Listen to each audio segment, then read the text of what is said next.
So I'll start with placing the context of what we've already been doing, right? On my screen here, I have a little slide where we've got like not necessarily all of data science, but we've got a taxonomy and an organization of our machine learning tools. And on the left-hand side, we've got unsupervised learning that we'll be doing later. We're going to make a big deal out of that. Big difference between unsweet tea and sweet tea, right? So we're gonna jump up and down and holler when we change to unsupervised learning. We're still in supervised learning land. So with supervised learning, the tasks that we've already been doing, we've been working with labeled data for classification, trying to predict some sort of categorical target, right? Yes or no, churn or not, dead or not, what species of iris. So we have those multiple different types of classification. We can do a binary classification, a multi-class classification. And we see some of our tools, some of our familiar faces in there: logistic regression, decision tree, random forest, k-nearest neighbors.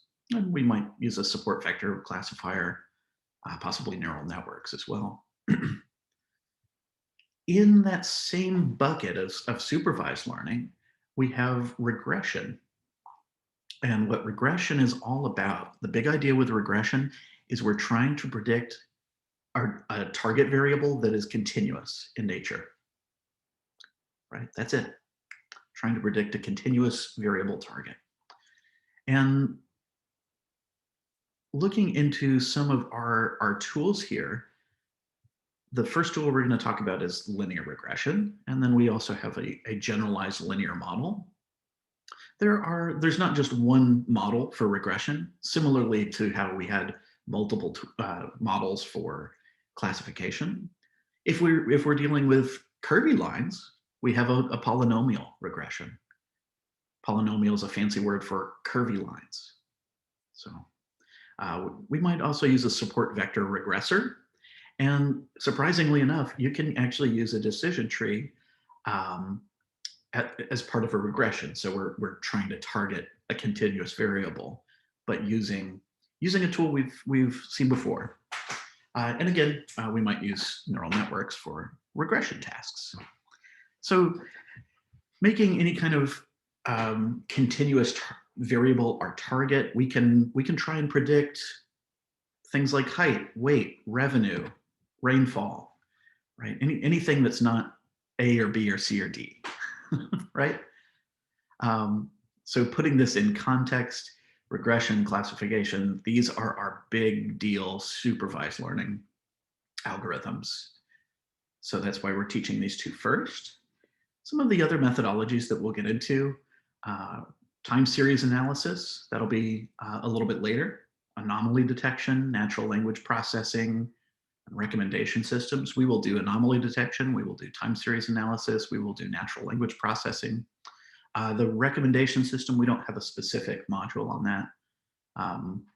But these are kind of sub-methodologies, right? Because with anomaly detection or time series, or even natural language processing, we might do regression or classification, or a combination of both of those. So we really have to learn our basics here. And these two are fundamental. Classification is this A or B or C or D?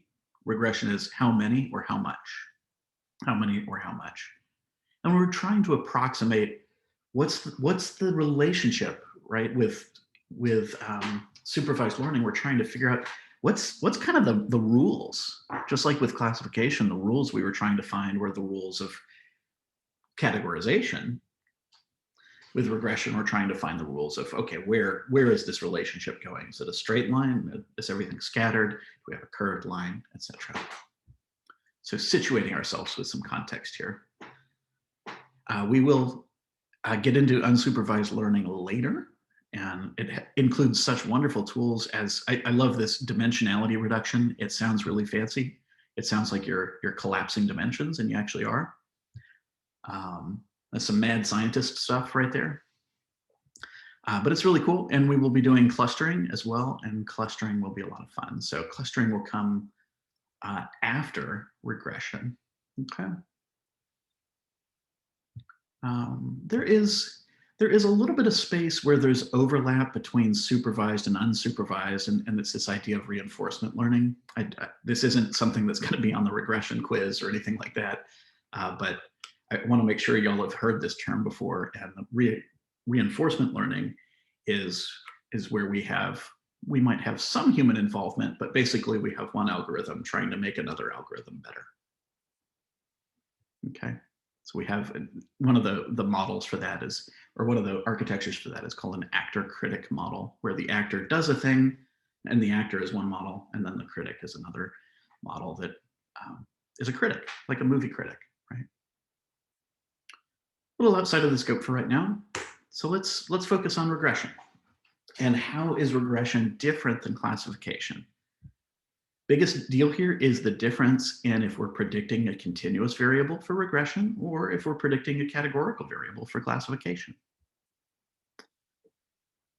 In some places, we could use the same data set to perform regression or classification. I'll give you an example. The grade, like school grades, right? How will a student perform in the course? Well, classification, we could classify pass or fail, right? Because we're looking for that decision boundary.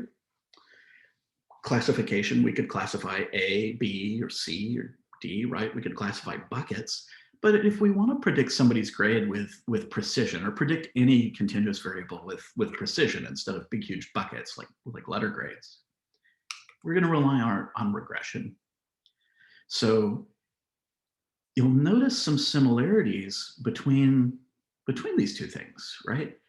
Classification is trying to draw a decision boundary that best fits the data points so that we can make yes/no classifications or ABC classifications, whatever we're trying to classify. With regression, instead of trying to find a line that separates two chunks or multiple chunks of classes of data, we're looking for the line of best fit that fits the data points that we have. Ryan, And we can't see your screen. It went black. It's coming. You zoomed in and it's like half of the screen is black, half you can see. Oh, that's better. Yeah, that's better. Are we better? Yeah, that's better. Yeah, that's good. That was really weird. Yeah, I'd never seen zooming in cancel out the share. Thank y'all for saying something. I didn't see the chat, I'm sorry. But thank y'all for speaking up. Yeah, the biggest deal here is the classification.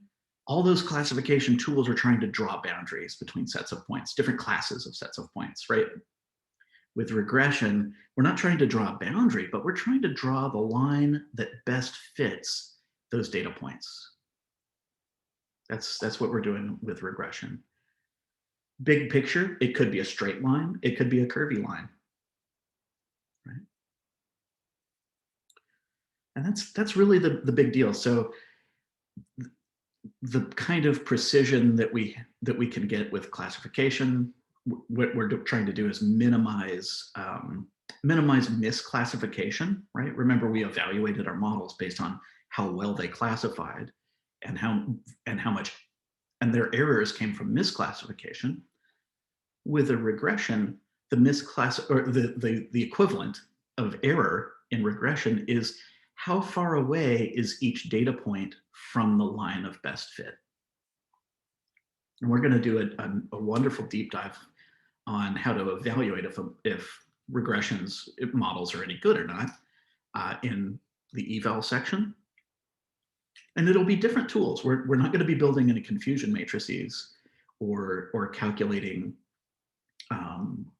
precision or recall, right? Or F1 score, but we're looking how well does that line fit those points? And we have some different measures for that. So we'll have some different evaluation metrics. Okay. Super big picture stuff. So I want to pause and give you all an opportunity to ask any big picture questions at this point.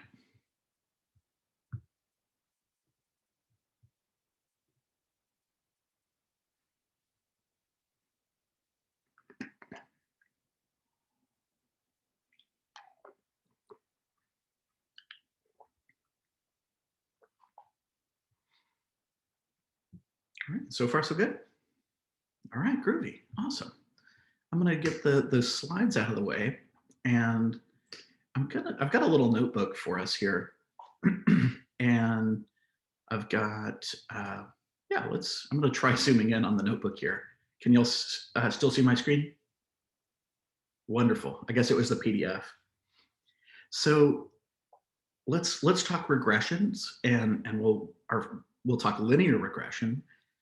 Linear regression is supervised learning. It's a supervised learning. In fact, all of our regressions are going to be supervised learning algorithms. That means we have answers. We have answers for our labeled data, and really we're training models with answers. But when we evaluated, when you ran your score, your accuracy score, and your metrics on the test data in your last project, what we're trying to simulate is how well that model performs on brand new data where we don't know the answers, right?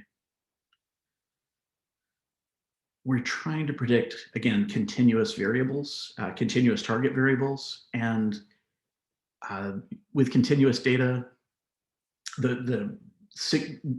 your sign that you have continuous data is that there's no buckets. We can have a value like 2.4, we can have a value like 2.5, and we can have a wide array of numeric values and precision. So our target variable is continuous, like height or weight or speed or sales in dollars per day. Our features can totally be categorical and or continuous or a mix of the two. So our features can be, as long as our feature isn't the target, right? We can model on categorical and on continuous features. Our categorical features will need to be encoded. One-hot encoding will work just fine, or the get dummies will work just fine here, because we need to convert, like red, yellow, green don't have, we can't really turn those into numbers. We can't say 1, 2, 3 for red, yellow, green, because that implies order matters, right? So we would do get dummies on the strings red, yellow, and green, for example. Our continuous values should be scaled. And in the regression module, we are going to introduce y'all to the concept of scaling. And this will help our models be more accurate. So I'm highlighting this and mentioning this right now. Anything that we're learning on the scaling in the regression module can 100% be applied to your classification models that are distance-based. So KNN or logistic regression, you'll probably see some performance improvements when you scale data for those models as well. Okay, but the big idea, and we will talk about that more deeply, is that we're not comparing pounds to square foot to dollars. We're scaling our features. Okay, and we'll talk about that more deeply. So that's what linear regression is. It is a supervised algorithm trying to predict a continuous target. And what good is that? Why should we care? Why should you care? Why should anybody care? Well, I'll answer by means of examples. We can predict sales given the number of advertisements, right? That's an example of a regression. We could predict sales using internet traffic and the number of advertisements. We could predict a final grade using a midterm. We could predict lemonade sales using temperature and rainfall, for example. So what's very interesting is this opens up our toolbox. Regressions are going to open up our toolbox so that we're not dealing with just classification problems. We can say, okay, given this amount of internet traffic and the number of print advertisements in the market, business wants to know what the sales are going to look like from that, right? So our crystal ball here is going to give us our ability to talk to continuous values or predict continuous values. There are a couple of types of linear regression, and we're really going to focus on the first two. So let's talk about these. I want to introduce these, and then the rest of this module will work on the first two. Actually, the second one more than just the first. So a simple linear regression, this one, the idea here, it's right in the name, it's very simple. We're using one feature, X, to predict our target variable, Y. That's it. Simple linear regression, one variable, one target.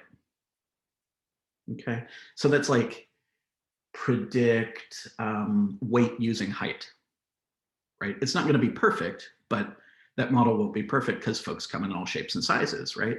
But if you're using only one feature to predict only one outcome, that is a simple linear regression.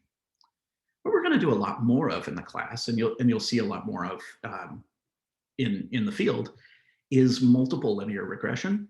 And this is where we use multiple different features, whether categorical or continuous. That part doesn't matter. Just the fact that we have a handful of features, 2 or more features that predict our target. Okay.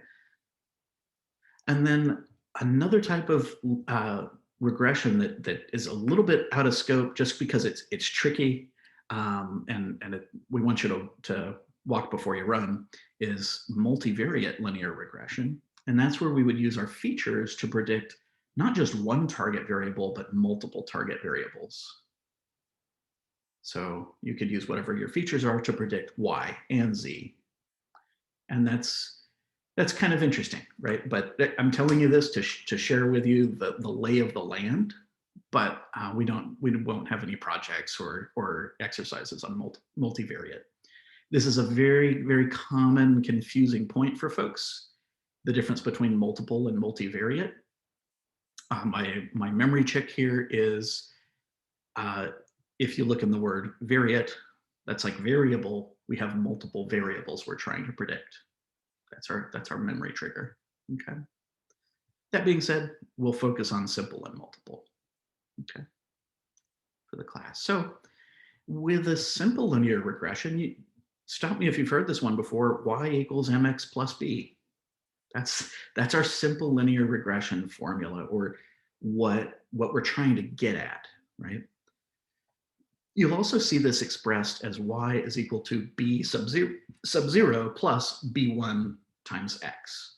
And what this is that plus b is whatever our y would be if we had no input, if our input variable was 0, right? That's why it's called the offset from algebra class. And the whatever coefficient we are multiplying x by, we can either have a very steep line or a 45-degree line or a very, very shallow line, right? And so that this is really just governing that straight line.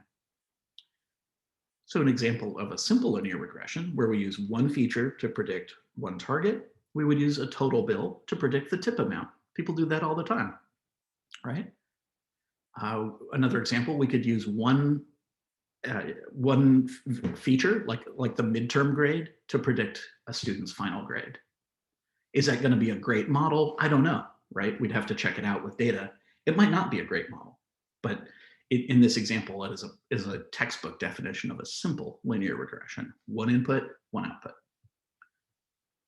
And then another example here would be predicting sales in dollars given the number of customers that are in a store. So if a manager wants to know, okay, we've got 20 people in the store, or we've had 200 people in the store today, what should our sales be on average or in general? It's an example of a simple regression. The multiple linear regressions, this is what we're going to do a bit more of. And with multiple linear regression, we're trying to make one target variable. And notice we might have different x's. We could have 2 features, 3 features, 10 features, 100 features, 1,000 features, right?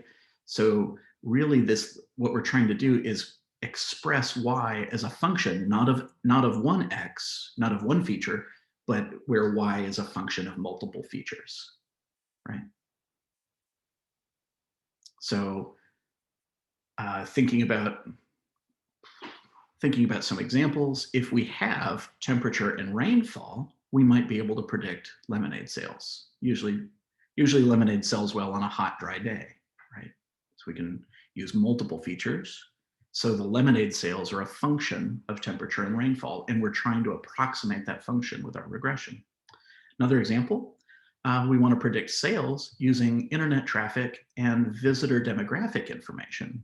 So the internet traffic itself, that would be a continuous value, right? How many thousands of clicks we have a day. And the visitor demographic information, that could be things like income bands. This is probably categorical information, not necessarily only categorical, but we might have stuff like income levels or family makeup or household size, depending on the amount of information that a company has about the customers, right? And by looking at the the customer demographic information and internet traffic, you could probably make a better model than just focusing on internet traffic as the driver, right? Again, we're still looking for drivers. What we're looking at is drivers for the continuous variable, not just drivers for the categorical. It's the name of the game. We're looking for drivers. We're like a taxi cab company, right? We're looking for drivers all the time. Another example of a multiple linear regression would be total size and table size in a restaurant and whether or not it's lunch or dinner to predict a tip amount. Because those other features may have a relationship. They may be better drivers. At certain restaurants, diners, people eating dinner might tip better than people eating lunch. Or on very, very small, very, very large tables, maybe the tipping rate is different because somebody's having a big get together, and they know that their big, huge 18-person table is a lot of work, so they might tip extra. One would hope, right? So we do have some assumptions, and I'm going to touch on these assumptions of the linear regression just a little bit. The first is that we have a linear relationship between our features and our target. If you plot things out and there's no linear relationship, you might not need a linear regression, or it might not be the right tool for the job. We have another assumption, and that is that we have little or no multicollinearity, which is a fun one to say, multicollinearity. And what that means in so many words is that we have features that are very tightly correlated with each other, right? And that's this comes up from time to time. But yeah, we might have multiple of our features that are very tightly correlated, and that can mean some noise into the model. We also have a normality assumption, and this is not specifically assuming that the data points themselves are normally distributed, but that the residuals, which we haven't even defined what the heck a residual is, but that the residuals are approximately normally distributed. Residuals are going to be our errors. I'll show you all a little. Oh, I already closed my spreadsheet. The residual is also known as the error, and the residual is basically the measure of how far away our data point is from the prediction line, and we'll get there with the eval lesson. We also have another assumption, homoscedasticity, which is, say that 5 times fast, homoscedasticity, and that the idea there is where our residuals, our errors, are equally distributed across the regression line. So if you have a regression line that's making a prediction, you have a homoscedastic residuals would be we have some on top, like 5 maybe on top and 5 on bottom. If we have 10 on top and none on the bottom, that means our prediction is too low, right? And if we have if we don't satisfy homoscedasticity, we might need to look at a different kind of regression than a straight line, possibly, or some sort of nonlinear regression. Not going to worry about that too much right now, but technically that is an assumption. One more assumption is that there is no autocorrelation. And what autocorrelation is when a value or a feature, rather, a variable, is correlated with itself. And this really happens all the time where a value is correlated with itself. It happens all the time when we're talking about time series, right? Like think of a savings account with like 2%, a 2% growth rate per year. The value of that savings account is a function of what it used to be. Means that it's correlated to what it used to be, right? Which is not the same thing as what we need to be doing with linear regression. So autocorrelation is going to be in the land of time series analysis, and that's a whole other module that we'll get to. Okay. It can be a little confusing. Some of the language in English, maybe not English, but I'll add some specificity here. Say if we're predicting sales, this month's sales using last month's sales, then that's time series, because time is the explanatory variable. If we're predicting this month's sales based on the number of customers and the number of and their demographic info, that's a regression. See how in this second component we're predicting sales, yeah, for this month, but if we're focused on other features that are not time, that's a regression. Okay, that can be that can trip people up a little bit, and I have seen folks mix up time series and regression, because oftentimes we might have the same target, like sales, but if your features use time, you're in time series land, and we'll get there later. If your features are just categorical features and continuous features, then we are in regression land. Cool. I'm going to pause a little bit. That was a pretty large pile of information. So I want to check in with y'all and see how that's digesting. See what questions you have. Big picture questions, little picture questions about linear regression.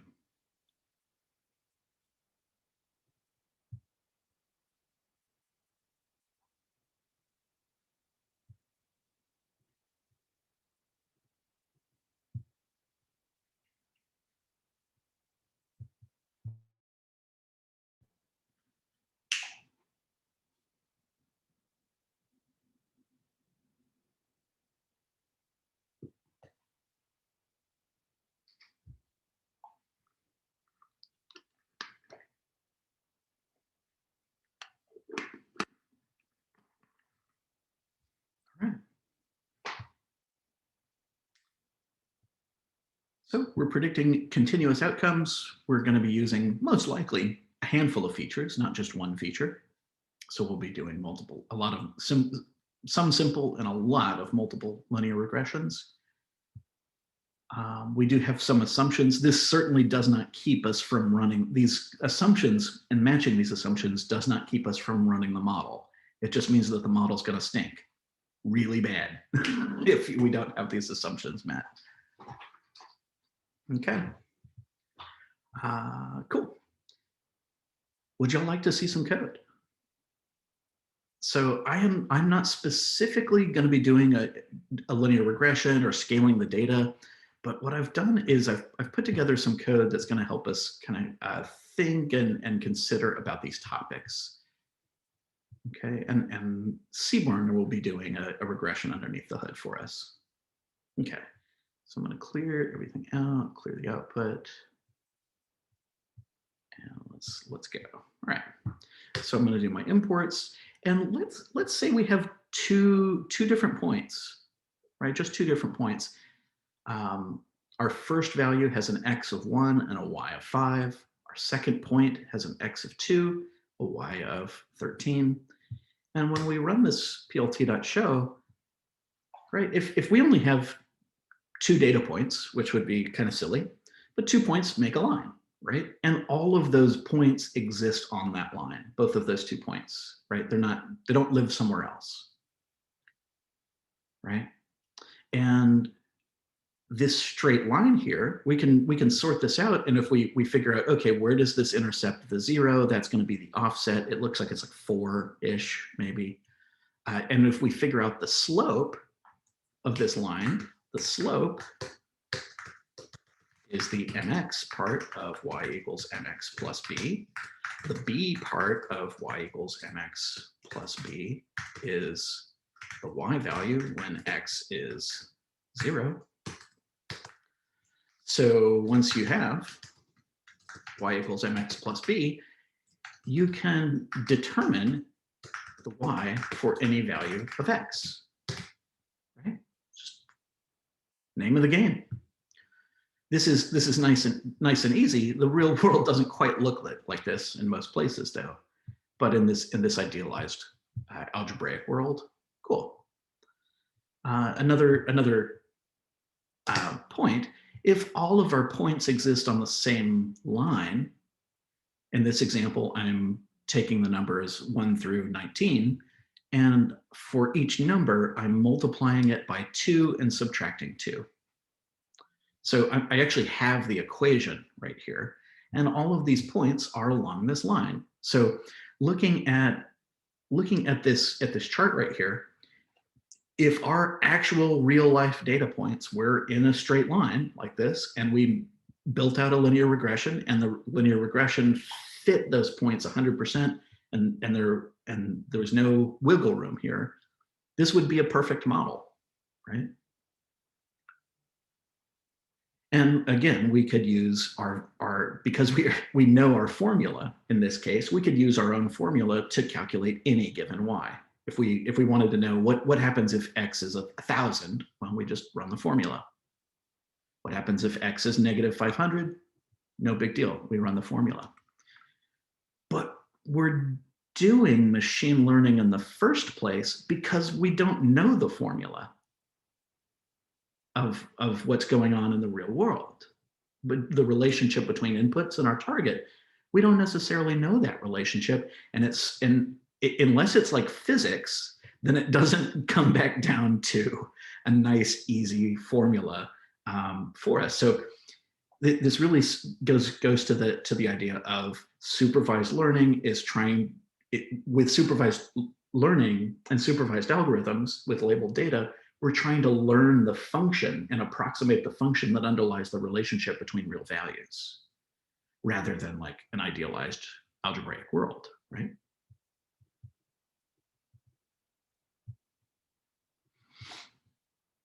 All right, so our big idea here, the big, huge idea of regression is we are trying to approximate the equation underlying the relationship between our features and our target. And we're trying to approximate that with labeled data. Our biggest goal here is to obtain a line of best fit. That's the line that matches those data points as closely as possible, so we have the smallest error, the smallest residuals possible. So if the data points are on the line, we have no residuals, we have no error, right? But we're going to have error in our models because models aren't reality. They're the map, they're not the terrain, right? So we obtain our line of best fit, and that's the line that approximates the relationship between the inputs and the outputs. And then we can use that approximation function, because these are all linear functions that we're trying to approximate here. We can use that approximation and that model to try to make predictions on brand new data points that might have been that maybe we didn't have a value for 9.8, but we can figure out what it's supposed to be, right? So in algebra class or in physics class, if we have the equation, we can just run the equation. But in this machine learning land, we don't necessarily know the function that's underlying the relationships between inputs and outputs. So we're trying to learn that, right? That's the learning. Does that track? Is that clicking for y'all? Making sense? Cool. It really goes back to this little diagram I had at the beginning of classification right here. Classical programming, we take in the rules and the data. Rules here would be if there's a function, underlying a relationship, right? But machine learning is different than classical programming in that we're taking in supervised learning, we take in data with answers, with labels, and we try to get the rules underlying that. And those rules are really, they might not be one simple function, but one simple function might be able to approximate that. Either a straight line or a curvy line might be able to do a pretty darn good job at approximating what the rules underlying the system actually are. Okay. Cool. So let's do some more plots. What I'm going to do here is make a happy little data frame. I've made about 40 random. I've made my x's are 1 through 40. I'm introducing a little bit of randomness, just an array of equal length of random numbers between 1 and 50. And what I'm doing for my output here, my y variable, I'm saying, give me the x plus some random number between 1 and 15. And when we make a scatter plot here, this looks like a pretty darn good candidate for a linear regression, right? The data points are not all over the place. It doesn't look like we just dropped a plate of rice and the data points are everywhere. They look like they're not in lockstep with each other, but they're pretty darn close. And it almost looks like they're in a range together, which is nice. I mean, that range is artificial because I randomized each data point and added a random number to it. So this should look pretty darn clean, right? But what we can do with Seaborn is LM plot, and LM plot is really cool. LM plot stands for linear model. So a linear model plot. And check this out. If we plot our x's and our y's, the LM plot will give us the line of best fit along with a confidence interval right here in the shading in the light blue. And so what the Seaborn code has done underneath the hood is do the linear algebra necessary to find the slope and the intercept of the straight line that minimizes the number of errors. That's why we call it a line of best fit, because it is best fit with the lowest amount of errors. So each error is how far away the data point is from the line. If the model put a line right there, that would be a crappy model because it has a lot of error between all the data points, that green line I just drew on the screen, right? And if we had a different slope, then we have a lot more error. So this line of best fit has the least amount of distance. Error is the distance between each data point and the model, or the model that the line that the model gives us, the line of best fit. I have a question about the confidence interval. Yeah. I still have trouble understanding the confidence interval whenever it comes to viewing it on the linear regression. Mm-hmm. How does it pertain? Yeah. Let's. I'm gonna get my drawing stuff out of the way there. Let's look up Seaborn LM plot, and because I'm using a default here. So my confidence interval default is 95, so that's the CI.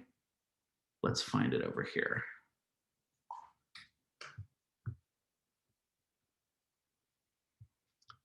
Okay, so this, let's see, CI, the size of the confidence interval for the regression estimate. So this is between 0 and 100 inclusive. And we draw translucent bands. And if our default was, what was our default, 95? 95, yes, sir. Yeah, then this is trying to say 95% of the observations should be within the band here. Oh, thank you. That makes a lot more sense. Mm-hmm. Yeah, if we had more dispersion, like if at the upper end and the lower end the data points flared out a whole lot, then that confidence interval would flare out as well to try and encapsulate them. Did that help?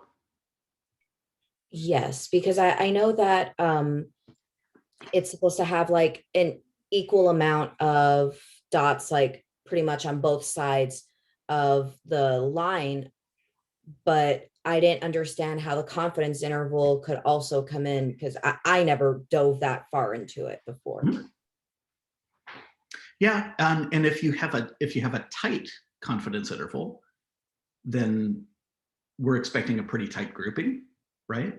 And notice if we counted up all these dots, 95% of my data points are not in the confidence interval, right? But the confidence interval isn't talking about the dots that we have, it's talking about the data points that we don't have in here. So if we had an X of 24.75 and we dot it up here, there's a 95% chance that it'll be in the band. I know that distinction may be very important to make, right? Because I don't have 95% of my data points in this data set in the confidence interval, but this is suggesting that if all of the other continuous possible values of X, if we cranked up the precision and did like 24.758, 95% chance it's going to be in this range.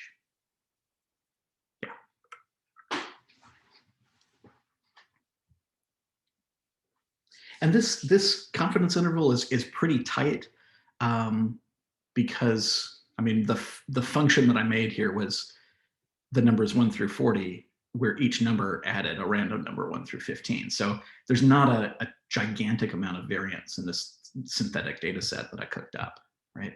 If there was tremendous amounts of variance across this data set, the CI wouldn't be so tight.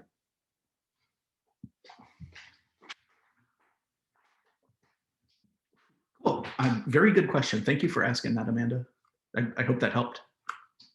Awesome. So let's keep it going. If we have a data frame, we can use .corr to get the linear correlation coefficient.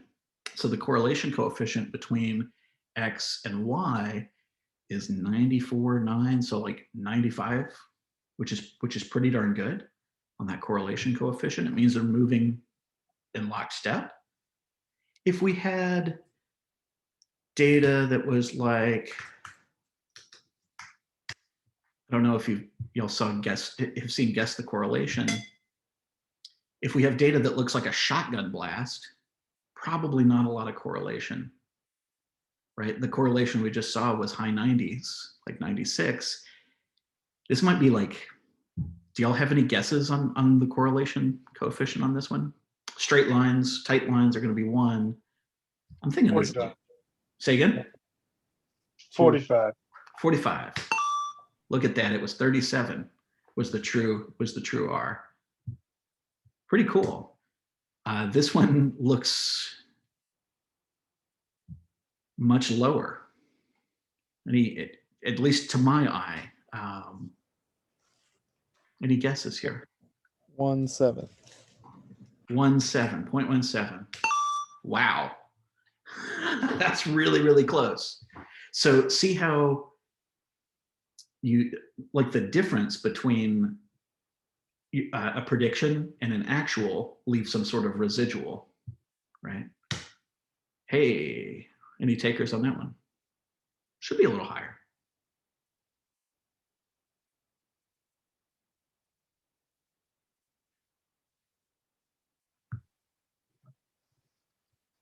$65.65. 0.65. Missed it a bit.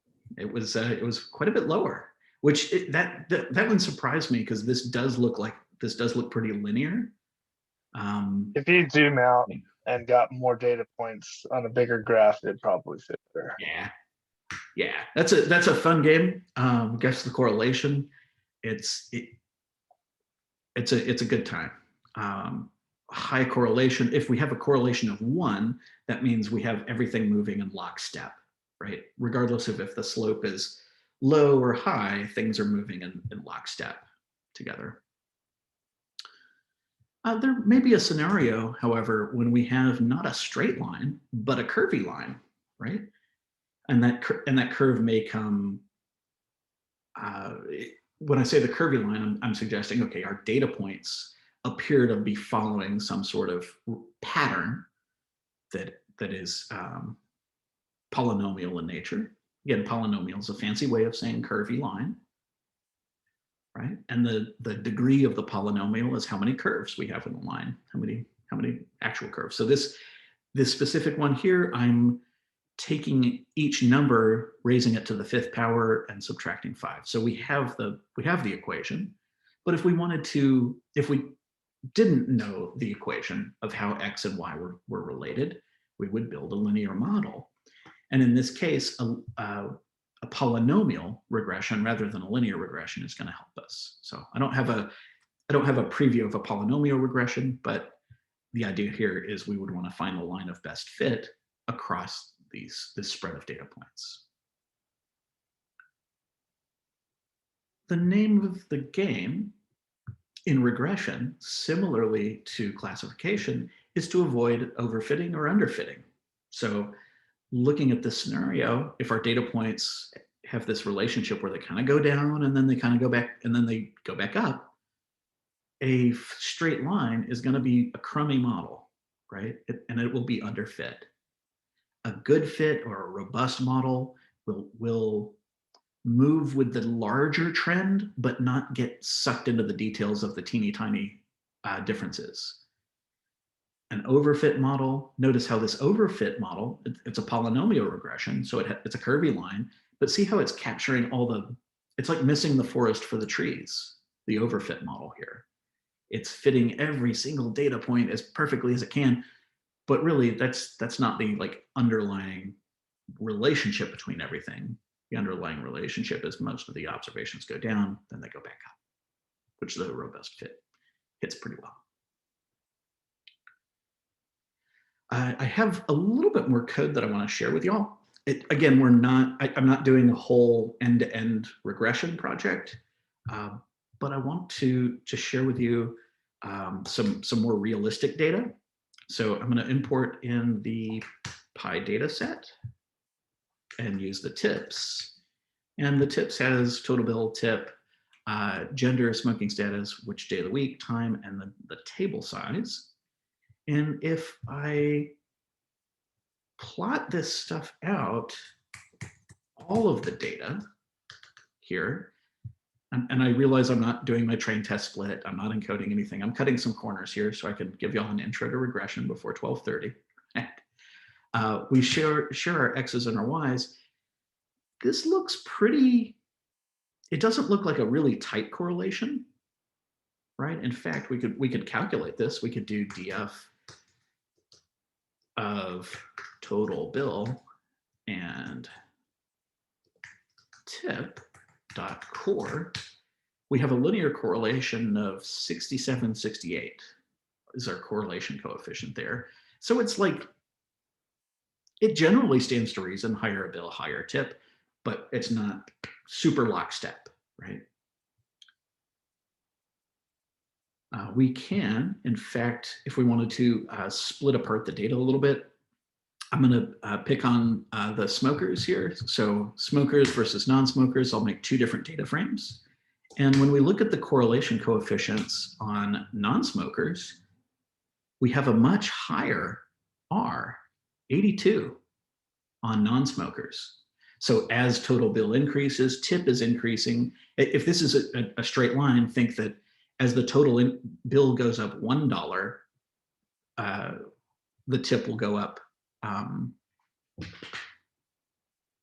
They're not in this, I mean, they're both in dollars, they're not in the same units, but as total bill increases, the tip is increasing as well, right?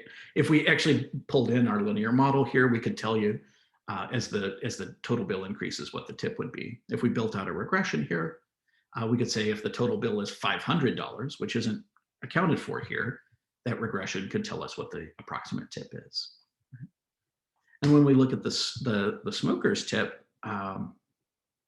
not quite half, but still, these correlation coefficients aren't the entire story because data is not always linear, right? But if this is all the data that I had, and I'm a part of the wait staff at this restaurant, I'm going to say, put me on the non-smoking tables, right?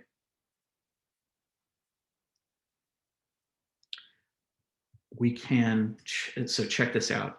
I don't know if you've seen LM-plot from Seaborn. LM-plot will create a line of best fit.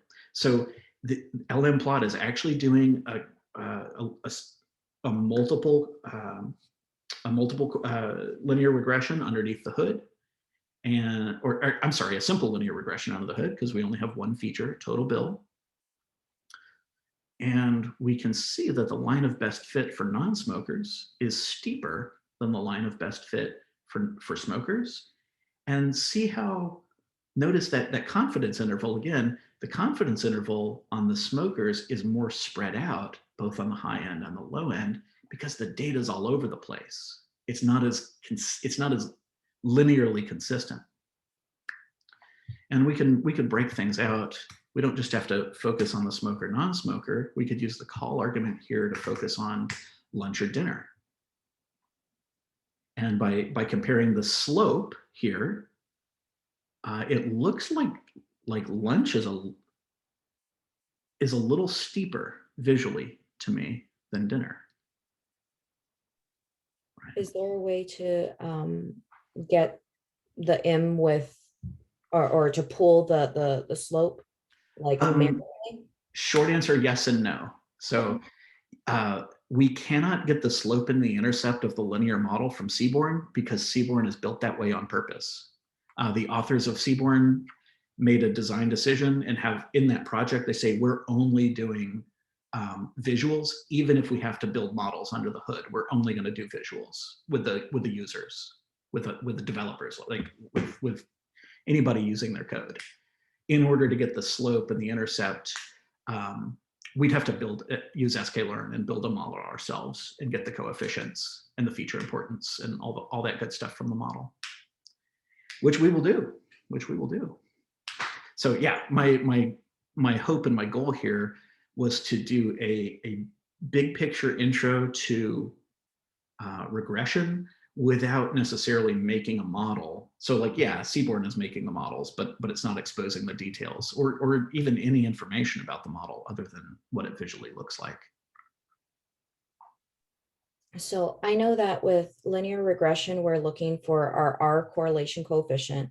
And with quadratic regression, we're looking for R squared, which I don't even know what the actual name of R squared is. But as our polynomials increase, is it going to change in machine learning, or is it always going to give us an R? With a polynomial model, we're not going to use R because R is a linear correlation. We will measure how to evaluate any model, any kind of linear model, polynomial or linear or anything else. We will be measuring the distance between the actual data points in the model, which tells us how good or bad that model is. Hopefully I'm not making the wrong connection, but is it similar to like KNN?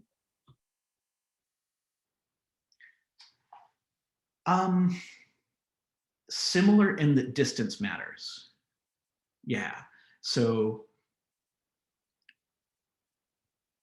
let's see. When we look at, let's see if I can, because KNN is a classification model. It's a different ball of wax, right? But when I'm talking about distance between the data points and the model, I'm talking about the actual distance in Y between the prediction of Y. So if we're 38 or whatever is the total bill, the model is saying expect the tip to be $6, but the tip was actually $7.75. So the distance between the data point and the model is the error.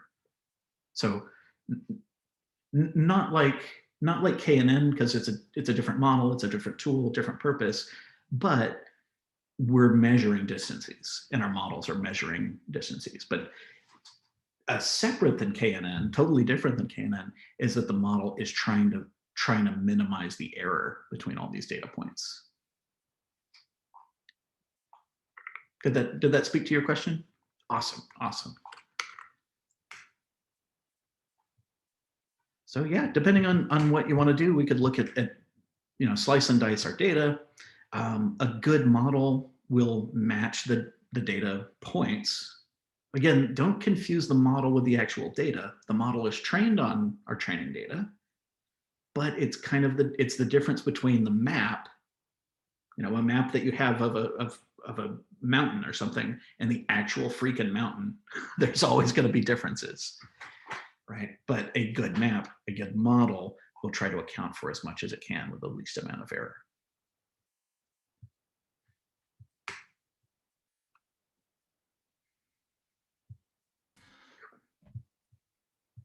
Hey, Ryan. So Yeah. are we going to be, I mean, this is further down the line, but when we run our models, the homoscedasticity that you talked about earlier, is that how we're going to judge how good our model is? Is that, or is that like the actor critic thing that you brought up with? No, a good model will fit, and in fact, a perfect model fits the data set perfectly, right? The data points are on the line.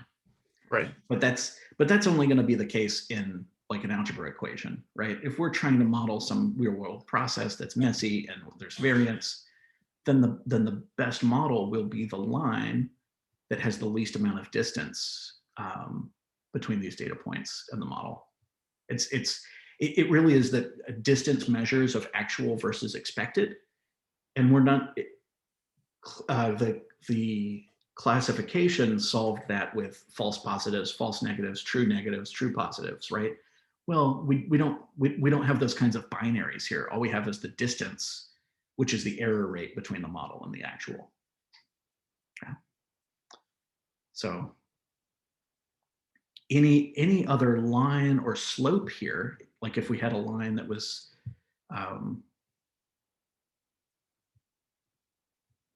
a line that had a different intercept and a different slope. Can y'all see that green line that I just drew?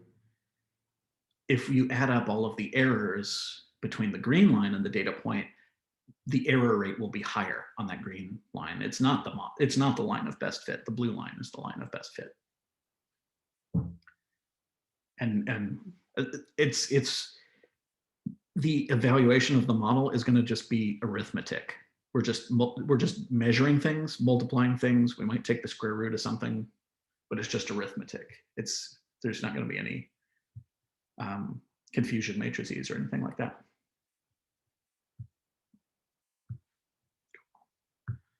Awesome. Folks, that is my intro to regression. We did actually run some. The processor on my computer here actually ran some linear regressions underneath the hood of Seaborn, and Seaborn used the slope and the intercept to draw the line of best fit. Okay, and we will be moving into data wrangling and data preparation tomorrow. We'll do scaling on Friday. So here's what I'm going to do. This file is in, let's see, this file, I've made a new folder on my laptop called Regression Exercises.